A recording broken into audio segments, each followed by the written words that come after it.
Hi, everyone. I am going to give folks a few minutes to get on the live for those that are interested in coming together as a community to talk about the events of what's been happening in our world and to be in a space where you could be seen, heard, and validated. I think many times we're in this space and we're not really sure. We feel alone. So, hopefully, in being a part of this community of international Arabs, we can all come together and begin to talk about some of the issues that are important to us in an environment where you have folks that will be there for you and understand for the most part. I know each person has their individual experiences, however, as a collective, what many of us may be feeling during this time.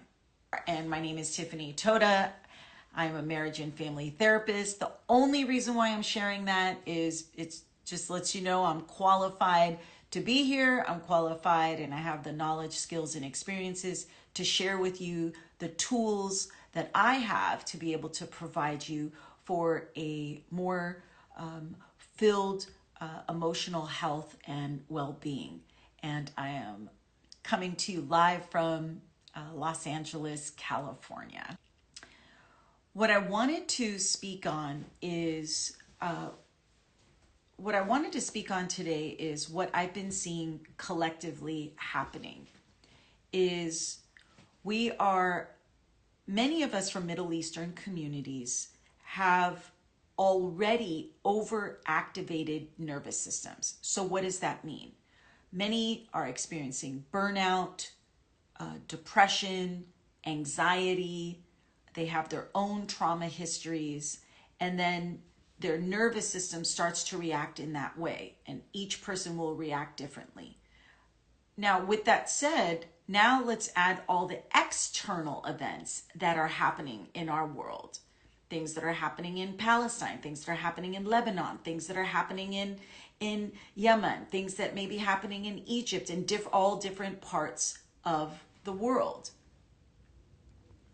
And so one of the things that's important to remember is that these external factors may impact our internal world. And if your internal world is already maxed out emotionally, these things outside of us are going to heighten everything. So what I'm hoping we can do today is to talk about what that means for you. So for those that joined, if you wanted to let us know where you were from, that would be great.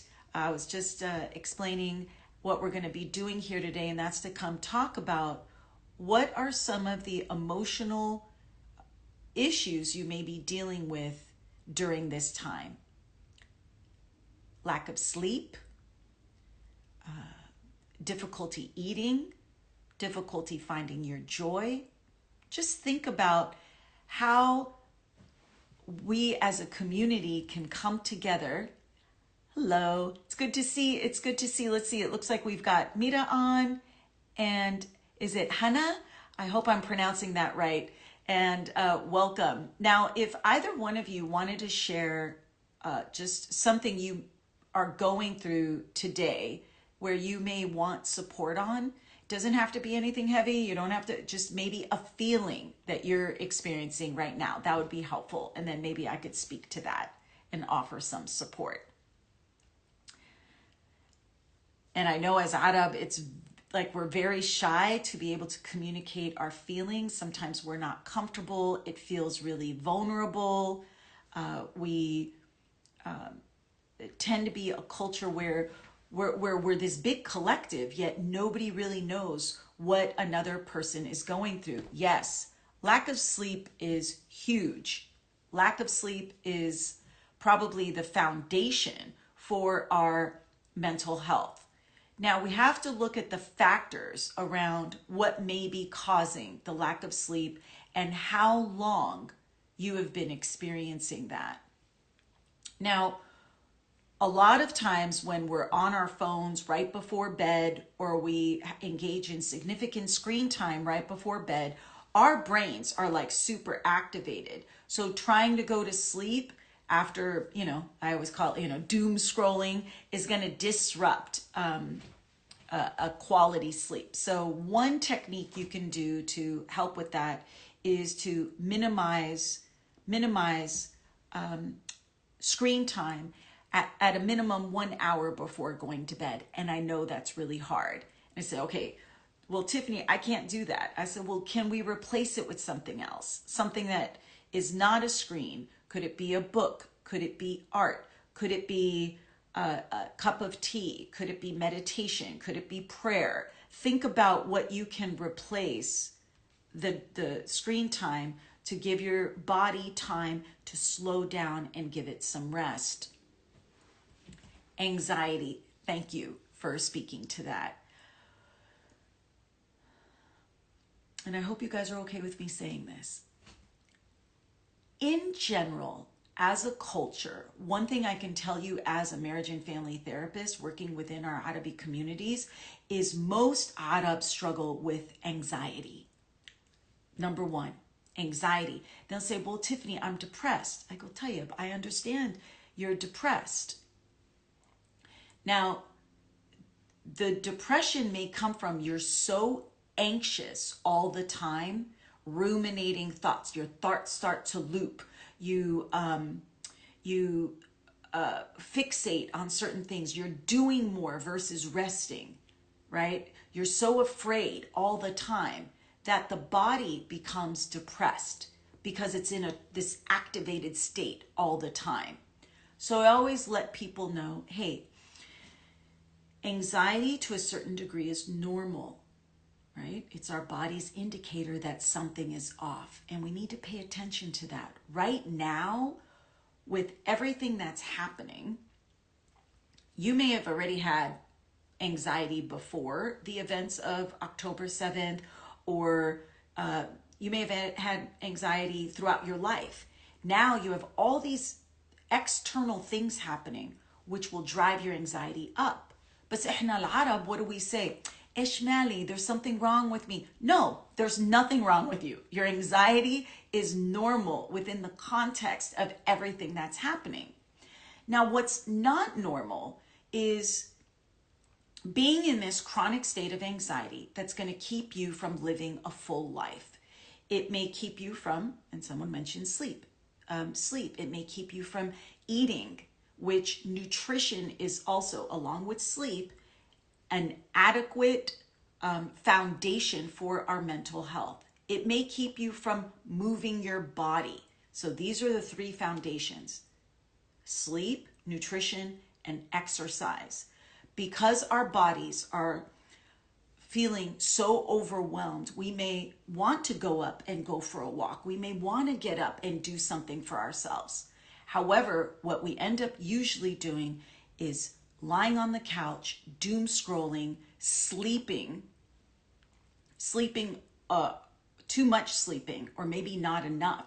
So you could see for each and every one of you, this is going to present differently. All I'm encouraging you to do is to take a deep breath and look within yourself and ask, where is this coming from?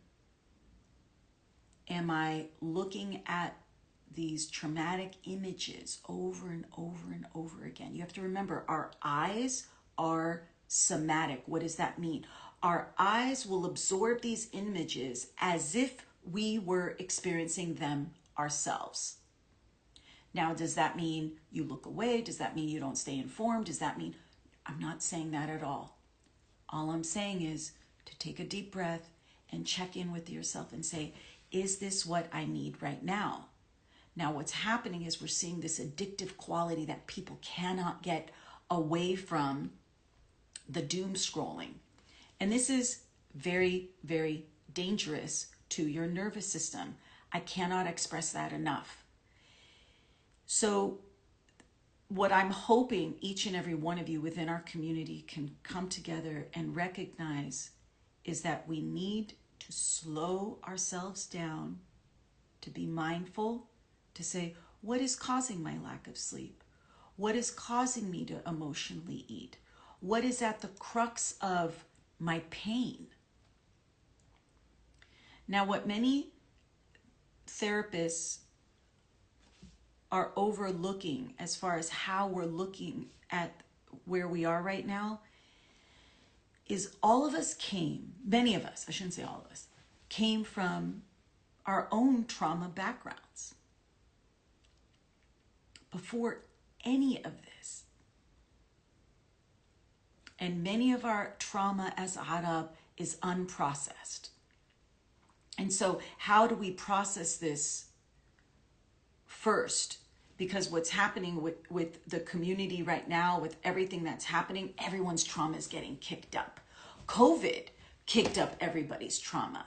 All this political upheaval is kicking up everyone's trauma. So a lot of times we conflate what is happening today with what our traumas were in our early childhood or even more recent traumas. Does that make sense? Can I get feedback from you? Can you guys relate to that? That unless we address the underlying issues of what has happened to us, everything that's happening today is only going to get amplified. Now, I know that's heavy for our community healing circle today, but I wanted each and every one of you to be mindful around that. That if you have a prior trauma history, that what's happening today is going to bring up more anxiety, more depression, more fearfulness, more feeling unsafe. So how do we help you? And this is what I'm here today to help. How do we help you stay present so that you can heal slowly, little by little, of the pain within you so that these external events don't impact you so greatly? Of course, we're all suffering. Let me put that out there. What have you guys been experiencing over the last, let's say, forget last year, within the last week? Let's talk there. Let's stay more in present time. Maybe name some feelings that you guys have had over the last week or so. I know for myself, if I could start, man, I have found myself more angry and more tearful. It's been so hard to watch, and you feel so powerless to what's happening. You advocate, you post, you call your Congress, you're doing all these things, yet it's almost like, and then you walk around and everybody's just like la-di-da-di-da, and no one is paying attention. No one's really caring. And so that brings up a lot of anger in me. So those are some of the feelings I've been having. Anyone else that's on that wanted to share what they may be feeling over the last week? Let's see. Oh yeah, overthinking. That's right. Because when we are in a state of fear or in a state of anger or in a state, it's this overthinking is we're trying to rectify what is, our brains are trying to make sense of what's happening. Now we are living in a world where that doesn't make sense. Like nothing that's happening right now makes sense. Even scholars are trying to make sense. They've been trying to make sense of this for a long time. And at the crux of it, I can say, is that's a problem we cannot solve. It's a problem we cannot fix. The only thing we can control is what we are able to control within ourselves. So with the overthinking, one technique that I like to use is you write down all the things you're worried about. Write them all down. Free flow of idea. Just write them all down, no matter how small. And then what you do is you cross out the ones you can control. No, cross out the ones you cannot control and circle the ones you can control. Now with the ones you can control, then you identify one small task to go, what can I do to control this to minimize my overthinking or my worry? That is a great technique. I use it all the time. It's really helpful. And for the things that you cannot control, the ones that are lined out, I'm going to encourage you to find a different story around it, to tell yourself something different. Now, I see there's a lot of anger and a lot of fatigue. I feel that too. Underneath anger is grief, and intense grief. Now, as a culture, I can say in general, now if this is not your experience, please, let me know. But in general, what I've observed is we are not that great at managing our grief. We are not that great at managing our emotions. We had very little role modeling on proper emotional regulation, especially around grief. And so many times our grief is invalidated, our feelings are invalidated, what we're experiencing is invalidated by our very families. How many times have we heard insi, dashri, leave it? And so how do we come together in a way to not do that to ourselves? Do you do that to yourself? Do you invalidate your feelings? Your own feelings? Can you honor your feelings? Good. I'm glad. I am really glad that you honor your feelings, because we don't do that enough. Now, we can honor our feelings, and then what do we do with these feelings of anger, fatigue? What are some things you guys have done to help manage the anger and the fatigue? Maybe we can help each other out with some tools, and then I can offer some things. Do we just sit in our anger? Do we channel it in other ways that are more healthy? What do we usually do when we're feeling angry?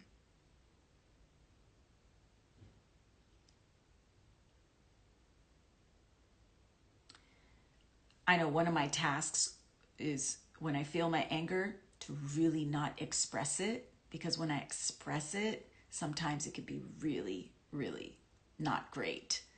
And so what I've learned is, when I feel angry, I distract myself with going outside in nature, going for a walk, taking a cold shower, really stopping myself, not engaging in what's upsetting me, to give my body space.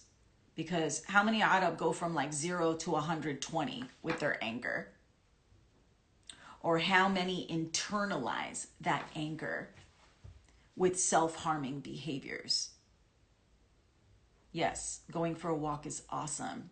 Reading, yes, these are good distracting activities. When your anger is at about, let's say at 0 to 10, 10 being the highest, and you're at like 15, you may need more deep breathing. Wall pushes are a real good one. So if you have your wall and you push against the wall, wall pushes are really good when your anger or your anxiety is very, very high. You're going to need something more to settle your body down.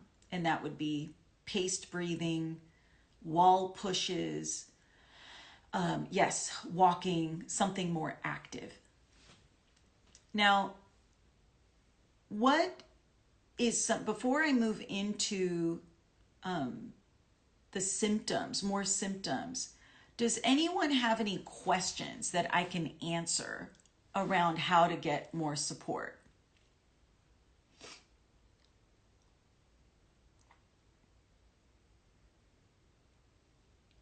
Okay, let's see. Okay, feeling ignored by the topic by friends, and then a perfect who is educated asks me how I'm doing. It feels strange, and I cry. Yes, it's so true. I was talking to someone yesterday. It's like when Palestine wasn't even on the map, now all of a sudden it's all over. And yes, people will say, how are you doing? And you cry, and that's a normal response. Yeah, we are just so used to being ignored, not heard, and to be seen in that way is difficult. We can even go back to what happens when we're being seen by other people or people within our own families. It could be profoundly uncomfortable because we're not used to it. But just because we're uncomfortable with something does not mean it's not good for us. So stay present to that. Stay present, cry, let them know. They could see your humanity. Allow them to, and allow them to give to you. I think as Arab in general, we're good at giving, but we're not really good at receiving. So just stay present to the awkwardness and just allow them to give to you that love and support. Yeah, someone even wrote the opposite side. No one has ever asked me how I'm doing or anything. Yeah, that's true. People a lot of times they're not even thinking, or maybe they don't know what to say. But this is where the challenge is to get what you need and to ask for what you need. Let's see. How do I get better sleep? So one of the techniques that I mentioned was try to minimize screen time at a minimum 1 hour before bed. You want to be able to also minimize the stressors that you have during the day as much as possible. So if you have avoid conversations with someone that stresses you out, probably not a good idea to have those conversations before you go to bed. You may want to prepare, tea. If you drink tea with no caffeine, minimize your caffeine intake. Now, I know everyone's caffeine sensitivities are different, but when it comes to sleep, and if you already have anxiety and your cortisol levels are already rising, my sense is you may want to minimize the caffeine, and that's coffee, soda, black teas, anything with caffeine in it. I'm going to encourage you to really minimize it as much as you possibly can, or have it very early in the day so it won't disrupt your sleep. So minimize caffeine, limit alcohol for those that drink alcohol, limit screen time, prepare your body for bed. Now, that can be a variety of rituals. Some people like to take a hot shower and then use lavender essential oils to prepare the body for bed. Minimizing distractions, playing soft music, meditating, yoga stretches. The point here is you have to find your tools of what represents relaxation and peace. And if your bed environment, like if your environment is stressful, your home environment is stressful, you have to remember within the context of quality sleep, that's going to be disruptive. And part of it is managing your own expectations. If you're living in an environment that feels unsafe, naturally your sleep is going to be disrupted. So be kind to yourself, be gentle with yourself, do some of these things, see if that helps manage the sleep.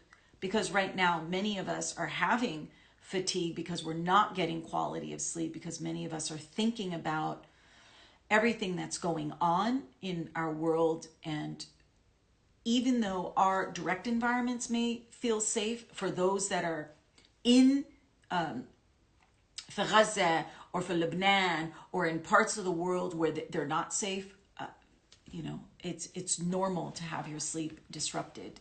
So these techniques that I'm offering are primarily for people who, for all intents and purposes, are living in a safe environment. Now, does anyone else have anything to offer as far as what's been going on for them, support that all of us here can bear witness to? One thing, if I can offer, well, as comments start coming in, one thing I can offer that I've noticed.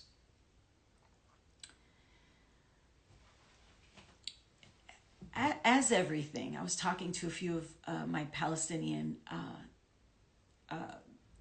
friends and community around what has been happening now, what has been happening over the last year has almost become, people are taking it on as this cause, which is great, and we're glad that it's, however, not really doing much. And that also may be causing some anger and frustration. I don't know if that makes sense to folks, but it's almost like it's become nouveau to be a part of the movement or to be a part of the advocacy, yet it's moving towards a place of more posturing than real allyship and more community. And I know that's also contributed to a lot of the anger. How do I stop worrying? Oh my gosh, well, there's a thing called, there's a book called Constructive Wallowing. And I always say for Ihna al-Arab, who in general tend to have more worry, and we tend to ruminate so much more, not any more than other cultures, but I'm saying within I just want to validate that if you're worrying, yeah, we come from a culture of worry and fear and judgment, and it's constantly in our face, right? Constantly about how we move, what we do, how we do it. So how do you stop that? Slowly. You have to ask yourself, what am I worried about? What am I worried about? Is this something I can control? If it's something I can't control, what's the story you can tell yourself around that? Now, I cannot control a lot of what happens in our world. The only thing I can control is how I move in the world. Am I moving from a place of kindness? Am I moving from a place of compassion? Now, if I'm worried about another person, I have to ask myself, is this my problem? Have I helped them so much? Or have I offered words of guidance? If I've given myself to them in ways that I thought was helpful and they're still in their stuff, why am I using my energy to worry about someone else? I know that can sound harsh and direct, but that's who I am. I don't like to mince things around that. If you're worried about a future outcome, bring yourself to the present. It's called future tripping. If you're future tripping about something that's happening in the future, like something that's going to happen, you have to ask yourself, is this a good use of my energy? And how do you bring yourself back to the present moment? Because we can only control what's happening for us now. Now, many times, think about it for yourself. Take a minute. Was there a situation you completely worried about for months or weeks, and you labored over it and you worried and you ruminated and you went through like 9,000 different scenarios in your brain, and then the event happened and it wasn't at all what you were worried about? Anybody have that experience? And you said, oh my gosh, I was worrying about that for nothing. How often has that happened? So when you're looking at worry, you have to remember that what are you worried about? And do you need to worry about it now? And try to focus on the things that are important to you now.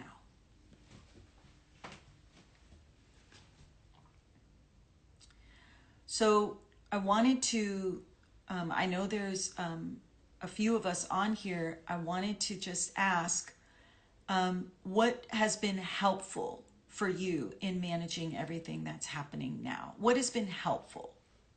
What has worked for you? Whether it's around sleep or nutrition or exercise or worry, let's kind of build our toolbox between each other on what has worked. Now, somebody mentioned walking, reading. What else?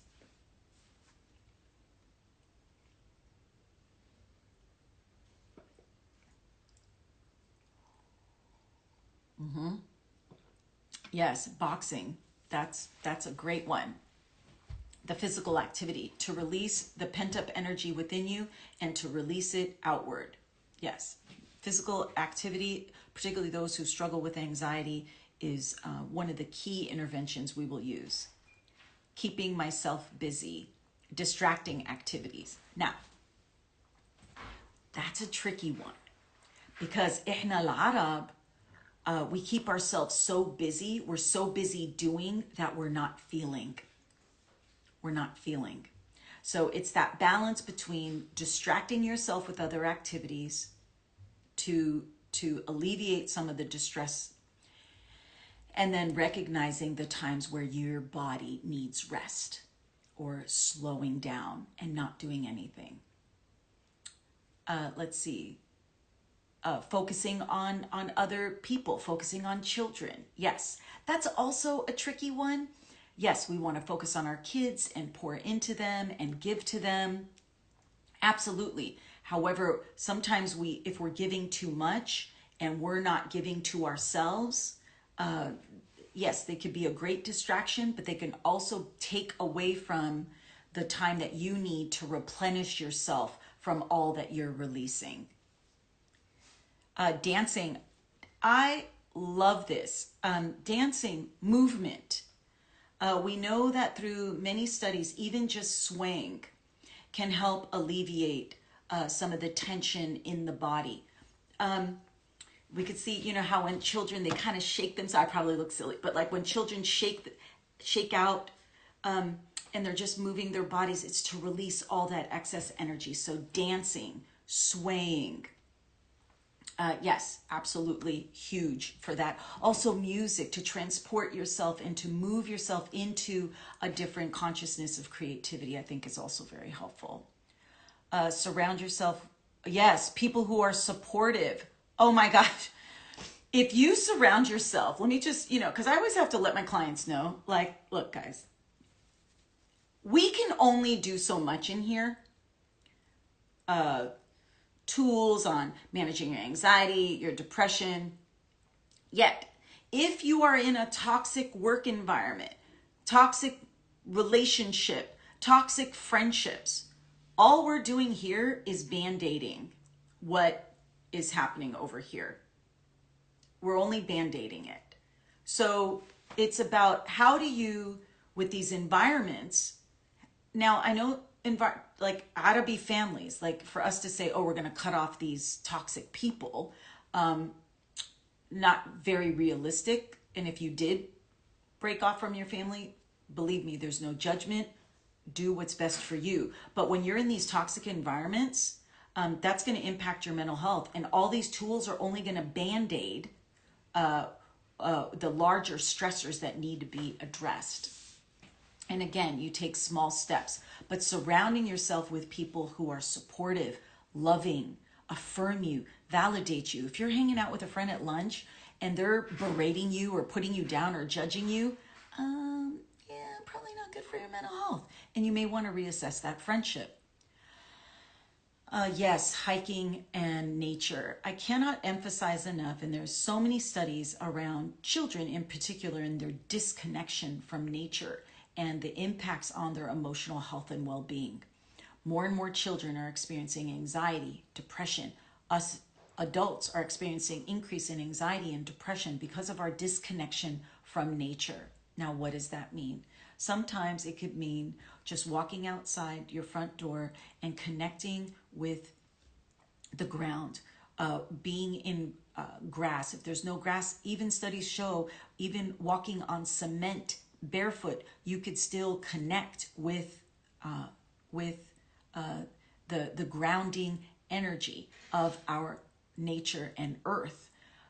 If you look out, like right now, there's trees outside my window, and connecting with even a leaf or a flower, the sun, the clouds, even, and it's really, when you connect with nature, it's about being, and I don't want to sound, people say, oh, Tiffany, it's, too new agey. I said, no, there are studies that will show the deeper we can connect to nature, the deeper we can connect to ourselves, and the more we can move forward as a community. But what this disconnection from nature has brought us, I believe, to where we are today, where we're destroying we're just destroying things left and right. And how do we move away from that destruction is through connection. Connection to nature, connection to ourselves. And the more we connect with ourselves, the more we connect with nature, the more we're able to move in a world that's going to be from compassion and kindness, which I believe the more we can do that, right? The pebble in the pond and the ripple effect, the more we'll be able to affect our communities. Oh, I love this question. How do I know if someone is toxic or I'm being too sensitive? All right. Well, how would you know if someone is toxic? Like, that's an interesting question. I think you already know the answer just based on that question. Toxic, and I know toxic is a word that gets thrown out a lot. And I say, people, let's move away from toxic for a minute and go people that are in alignment with you and who you are, and people who aren't.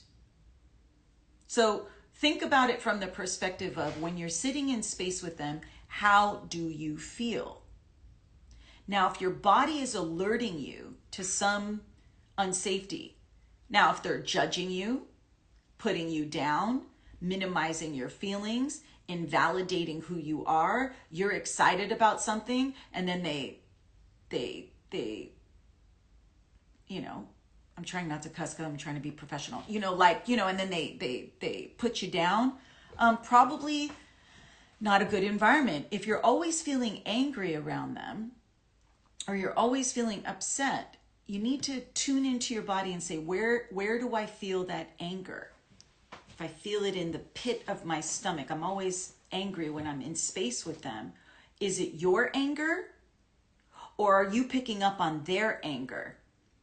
Because you have to remember, as Arab, particularly as Arabi women, we are very, very sensitive to, almost hypersensitive to what's happening around us. We can attune so well. That's one of the strengths in our culture, is we can attune to everything and everyone around us. Now where it becomes problematic is we're absorbing all this energy. We're absorbing everything that we're observing.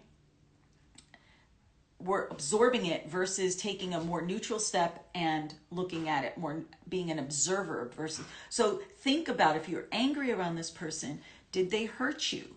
Are they hurting you? Do you feel powerless in their presence? Is there something in the way, if they're moving in a world where they're fine, they're not doing anything, they're just being who they are, well, that anger maybe, I don't know about sensitive. I try not to move those words because, you're sensitive. I try and move away from that too. It's if you're experiencing that, is it your own lack of confidence within yourself? You're angry towards them because they're moving in a world that you can't, right? Debbie Ford wrote a really good book called The Dark Side of the Light Chasers. And this book talks about that our negative feelings towards other people may be those disowned parts of ourself. So it's not something we can just say blanket here, these are toxic people. It's about creating an awareness within you around, how am I feeling around these people? What is coming up for me, and why is it coming up for me? Now, you may not have an answer as to why, and I'll encourage you to say, well, this is where I'm at. How do I stay neutral to it? Do I need to be in space with this person? Someone said they read that book. Yeah, it was the first time I read it. I don't know, maybe 20 years ago. Yeah, oh my gosh, I'm dating myself. Maybe 20 years ago. And it was the first time I would be around women that would just allow people to do everything for them, and they irritated me. They would just sit, and just people were catering to them and doing all this. And I was like, I was so judgy towards them. And it was in that book that I realized I could never allow, at that time in my life, I could never allow anyone to do anything for me. And that's really what I wanted. And because they owned it in themselves, I disowned it. I was disowning it within myself. So a lot of this work is about honesty and about accountability, self-reflection, and awareness. Now, here we are as an Arab community where we have multi-layered complications because we have these external things that are happening that we're trying to wrap our minds around and advocate and be seen and be heard and all these things. And then we have our internal struggles within our own families. It's this dichotomy that many of us struggle with. And then just regular day-to-day life and what that means. And so right now we're in a time where these multi-factors and these multi-layers are inundating so many people with overactive nervous systems. And when your nervous system is that activated, now it could be activated in a sympathetic state, which is anxiety, nervousness. I call it the hamster wheel, Arab, in general. When we start to get anxious, instead of resting, what do? We do more. It's like we're on this hamster wheel and we have our to-do list and we're like, I gotta get everything on. When we're in that activated state, many of us saw our mothers do that, right? They're working, they're doing all this stuff, and instead of resting, they do more. They have another azume, they do something else. So that's a lot of it was modeling. So when you're in that activated state where your nervous system is so revved up and you're on that hamster wheel, you're just going, but you're not going anywhere, I'm going to encourage you, hear my words. Stop. Everybody take a deep breath. Objectively look at what is happening right now. Do I need to be cleaning out the closet right now? Or can I benefit from lying on the couch and resting? But we have a cultural message. What's the cultural message? If we're resting, what are some of the cultural messages around that? What are some of the messages if you're resting or giving to yourself? What do they say? Kaslane, you're lazy, right? Oh, there goes the apple emoji, right? Kaslane, you're lazy, unmotivated. That's right. So, and especially during this time, if someone needs rest, I'm going to encourage you to honor their rest. Honor that rest within you. Oh, I love that. They say you're careless. That's right. Which is not true. If anything, we as a community, we care too much. We care about everything and everyone in our life. And most of us are perfectionists, where we have to do everything perfectly. Because many times at the crux of that is we fear judgment. Many of that is we fear that we will fail someone, and that guilt can be really, really intense. Yeah, lazy. I don't even use the word lazy. Or actually at this point in my life, I own lazy. Yes, I am. I am lazy and I love it. And I'm going to give that to myself. So that's when you're in the activated nervous system, that anxious state of your nervous system. Now, for some of you, you may experience what's called the dorsal state, which is the depressive state. Now, you cannot get up. You have a hard time thinking, brain fog. What are some other experiences of depression? What are some other experiences people may have? Yes. Oh, Arab and guilt. Oh, yeah. You'll feel guilty in both the depressive state and the nervous and the activated anxious state. You feel guilty for your existence. You feel guilty for not being everything to everyone. And it's to say, what are you doing wrong? What are you doing wrong? How are you hurting anybody by resting and giving to yourself? Now, if people are so used to you, these are toxic people, we'll go back to that. They're so used to you doing everything for them. And then you take a step back and they say, oh, yeah, Ishmael, where are you? How come you're not doing this? Then you know that's an indicator, probably negative or a toxic person. Because a healthy person would say, I want you to rest. I want to give you space to rest. I want to honor your rest. But usually toxic people or emotionally immature people will want you to do more because it's what they need. And the moment you pull away, they put a judgment and then you start to feel guilty. And I always say, Leish, why are you feeling guilty? What did you do wrong? Except honor yourself.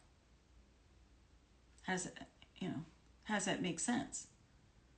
You honoring you're feeling guilty for resting when you've been working so hard. We need to really stop that as a culture. Stop that within ourselves. Not eating. Oh my gosh. I'm hearing more and more stories where people don't want to eat because other people are suffering. Other people can't eat. Other people are hungry, right? Or when you're in that depressed state, you don't feel like eating. And I say, like I said at the very beginning of this live, nutrition is at the crux of our emotional health and well-being with proper nutrition, right? So when you're depressed and you don't feel like eating, many times it's to give yourself space and to do maybe one small lukma, just something, or a soup, something, because you want to signal to your body, I value you, I nourish you. Now, with the nervous system, when you're anxious, you rest. When you're depressed, you move. So it's the opposite. Anxious people, you want to take a step back. People who are experiencing depression, let's say, well, but Tiffany, I can't get up. Find it within yourself to just get up out of the bed, put your feet on the floor. Or you're lying on the couch, just find it within yourself and put your feet on the side of the couch. You can always do something, one tiny thing. But what happens, إحنا العرب in general, is we think if I get up, I have to do 500 things. But your nervous system is saying, girl, I just need you, or whoever's on here, person, I just need you to stand up. Maybe that's all you need to do. And every day you chip away at it. But because we're an all or nothing culture, we're either, I'm just going to be me, kicking ass and doing all this stuff, right? Or we're nothing. There's no middle ground. We are this dichotomy of opposites. And I say, can we start to move towards the middle? If you can get up, do one thing, once good, and you do that every day, then eventually your nervous system will go, I did this, I'm okay. I could do a little bit more. And then when you're anxious and you take a nap and you're freaking out that you took this nap, but then when you wake up from this nap, you feel restored, your body's going to go, rest was okay. Nobody died. Nobody, everybody can wait. There's no emergency out there, unless it's a true emergency, that it can't wait so that you can rest. And then when you're depressed, it's about letting people know what you need. A lot of times, people with depression, they don't speak on what they need. And the family members, friends are like powerless. They have no idea what you need. And it's to say, hey, I need you to call me. I need you to get me up. I need you to sit with me. Find those people. And for my anxious folks who are in that middle, like that sympathetic part of your nervous system, you need folks in your life that's going to say, do you really need to do that today? Can you slow down? Can you reassess that to-do list? And to say, that does not matter right now. Assess your priorities. And the number one priority is you. But we are conditioned as a culture not to put ourselves first. We put everyone and everything ahead of ourselves because that's what we were conditioned. That's what we were taught to do. Now we have all these external things happening all over, and the body is saying, yeah, this is all too much for me. So what do you do with that for you? And how do we move away from the guilt? How do we move away from this dichotomy and be more in this middle ground? And sometimes I could self-disclose this because I like to be transparent with people. The first time I went to therapy was I was 26. I'd always dabbled all throughout my life, but really sitting and being in therapy, it was after, of course, it was after like some super traumatic event that forced me to go into therapy. And so I'm in therapy, and the first question my therapist asked was, what do you need? I was 26 years old. I honestly can tell you, I had no clue what I needed because no one has ever asked me that. My needs were never important. And over time, I learned that sometimes, because I'm such a people pleaser and doing everything that I had to go the opposite way. He goes, go the opposite. Don't do anything for anyone. I was like, what? Are you kidding? What if my parents call? What if somebody calls me and they need, he's like, nope. And I had to know the extreme of like really setting those hard boundaries to find to find my medium. I had to feel my anger. I had to feel it and really own it before I could find my middle ground. I had to honor my pain deeply before I was able to be neutral to it. So I'm just encouraging all of you to really think about what all of this means to you. And what are some steps you can do? What are some steps you guys have done to heal those parts of you? Like, have you gone to therapy? And therapy is only one way, right?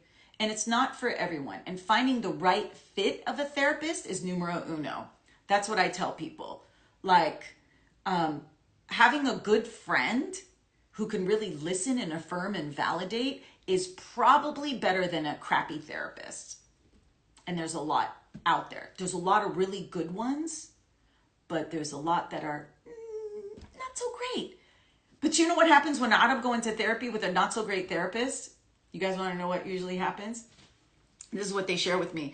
They'll say, Tiffany, I'm in therapy with a therapist, and they blame themselves. They say, I was the problem. I said, no, it just wasn't a good fit. It's not, no, it's a relationship. So let's see, let me look at the, how do I stop being a people pleaser? What do I have to define as a good therapist? Oh yeah, okay, that's a whole other live. So let me address, because I was talking about the therapist. I don't know how to define a good therapist. The only thing I can say is, what is a good fit for you? Now, obviously, active listening, someone who's present, someone who has expertise in what you're struggling with. So if you're struggling with depression, you want to work with a therapist who is well-trained in depression, someone who's well-trained in anxiety, psychosis, substance use, plethora of issues. You want to make sure they have an expertise in that. Other signs of a good, how open are they?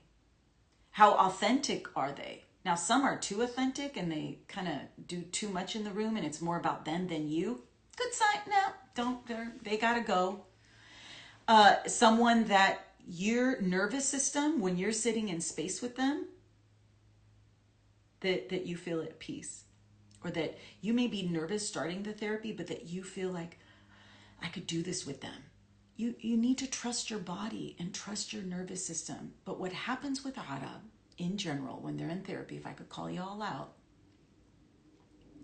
is you will sit in space with a therapist. You will be seen, you will be heard, you will be validated. And then what do? You run for the hills. You run for the hills and you stop going because your nervous system couldn't tolerate being seen in that way. And I get it. But how can you go back and talk to that therapist to say, gosh, you really saw me? I get emotional because we suffer as a community because we don't take the time to give ourselves the tools that we need to heal. And we are in an intense time right now, you guys. And our frustration tolerance as a community is so high. We put up with so much shit at work, within our families, outside in our daily life, with all the comments and all the anti-Arab sentiment and the ignorance that's out there. We put up with so much. Here, our frustration. And all I'm saying is, it is not sustainable to be at that level of frustration and not have it impact our body. Think about the autoimmune disorders within our culture. Think about the cancers within our culture, particularly Arabic women. Think about how people isolate themselves so much because we're so afraid to talk about how messed up we may be, or our traumas. I have older Arabic women come to me more often than not who share with me these stories of horrific trauma.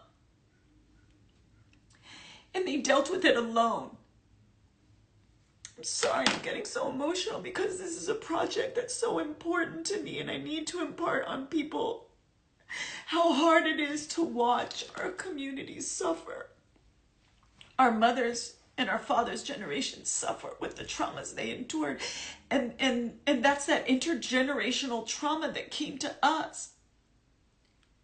And I see it even in the younger generation. And I'm thinking, when are we going to come together as a community to stop this, to say, it's okay to say, I'm not okay. It's okay to say that I suffered trauma. And I know within our community, sometimes it's not safe because people are gossip mongering and they're judgy. However, we need to stop being afraid of that, at least within our own friend groups, at least within our own communities. Because we have to feel it to heal it. And if you can't find, and finding a therapist that understands our culture is so important. And there's not that many out there. That's why I'm doing this, because how many times do Arab clients come to me and they say, Tiffany, it took me 3 therapists to get to you, and you get it because I don't have to explain myself over and over and over again. So that makes a good therapist. And thank you for the hugs. And I appreciate it. It's just, we all need community and we all need to come together.